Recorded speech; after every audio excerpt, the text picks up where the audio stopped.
Most cat owners believe their cat's favourite person is obvious. The one who feeds them, the one who buys the toys, the one who calls their name the most, the one they sleep beside at night. It feels logical. If a cat spends time near someone, that must be their chosen person.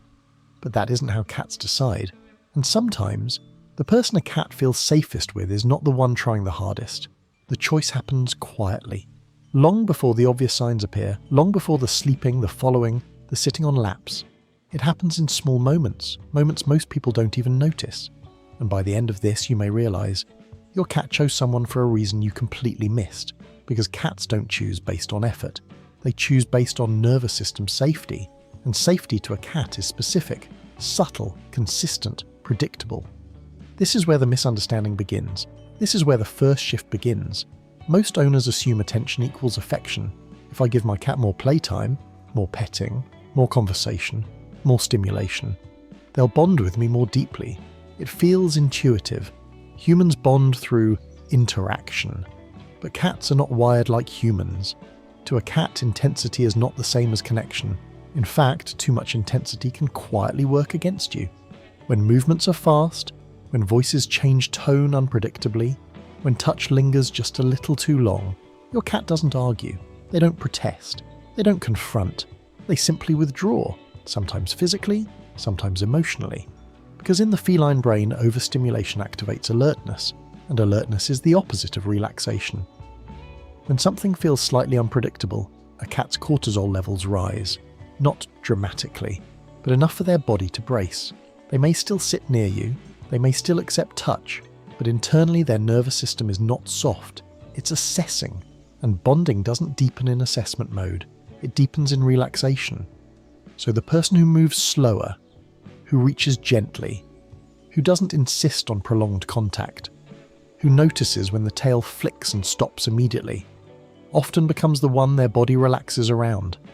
And relaxation is the first layer of preference. It seems small. It isn't. Because when a cat's muscles soften in someone's presence, their nervous system quietly registers. This environment is safe. And safety is always remembered. Then something more subtle happens.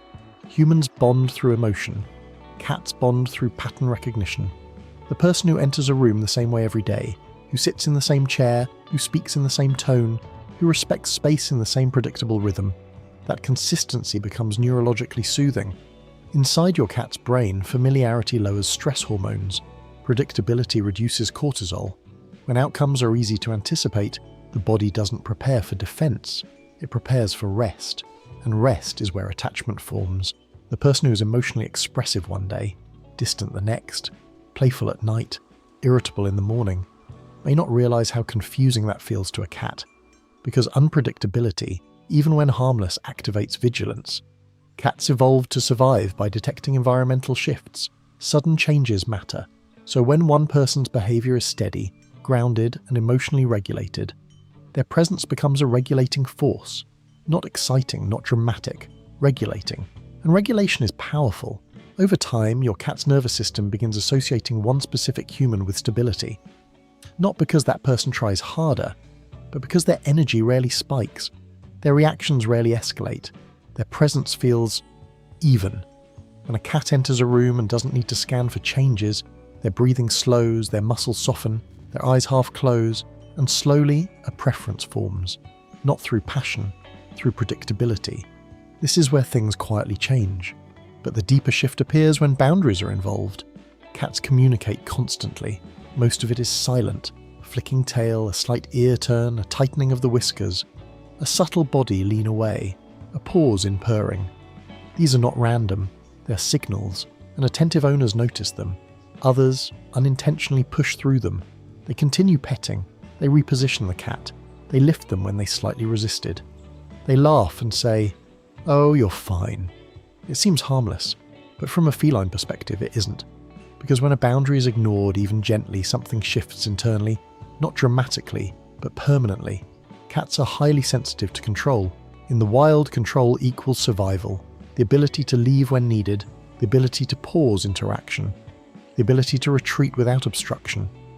When a human overrides that instinct, or even with affection, the cat's nervous system registers a loss of agency. and loss of agency creates tension. But when a person pauses immediately at the first signal, when they remove their hand the moment the tail flicks, when they allow the cat to walk away without comment, the cat registers something profound. This one listens. Being heard for a cat is not emotional validation, it is physical safety. It means my signals matter. And when a cat feels that their signals matter, their body relaxes more deeply next time. Trust grows in these micro moments, not through grand gestures, but through respect. If you genuinely care about your cat, this is the layer worth observing, because favourites are often decided here, not by who gives the most affection, but by who honours the first no. And this is what most people miss. And finally, there's one last layer. Many cats choose the quietest person in the house, not because that person is more loving, not because they feed them, not because they try to bond, but because they allow space. They sit, they read, they work, they exist calmly. They don't reach first, they don't call repeatedly, they don't chase connection. And to a cat that feels powerful. Choice is everything in feline psychology. When a cat can initiate contact, approach freely, retreat freely, return freely, their brain releases bonding chemistry in a voluntary way. Oxytocin rises more naturally when interaction is self-directed, when bonding is chosen, not pressured. This is why some cats attach deeply to the person who seems least interested, because that person creates an environment where the cat's autonomy remains intact. Autonomy lowers stress. Lower stress stabilizes the nervous system, and a regulated nervous system bonds more easily. Connection cannot be chased, it can only be allowed, and when a cat feels they are choosing you, not responding to you, the attachment becomes stronger, quieter, but deeper. Earlier I said your cat may have chosen someone for a reason you missed. Here it is. Cats attach deeply to scent and emotional memory. Humans underestimate the power of scent in bonding. A cat's brain links safety to smell in ways we rarely consider. The person whose natural scent remains steady, whose routines rarely spike stress, whose emotional state doesn't fluctuate dramatically.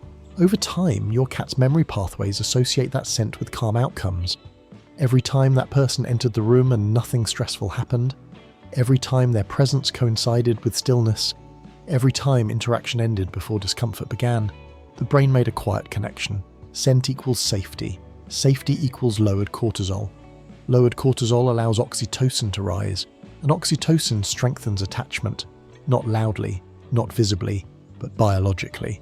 This is how favourites are formed, through repeated moments of regulation, through predictable outcomes, through respected boundaries, through voluntary closeness, not through dominance, not through control, not through effort alone. So if your cat seems to prefer someone else, it isn't betrayal, it isn't rejection, it isn't a reflection of who loves them more, it's regulation. It's their nervous system choosing the environment where it softens most easily. And the beautiful part, preferences can shift, because safety can shift. When behaviour changes, when consistency improves, when boundaries are honoured, when calm replaces intensity, a cat's nervous system updates its associations. Trust, in a cat's world, is not permanent. It is responsive. It adapts to patterns. It follows safety.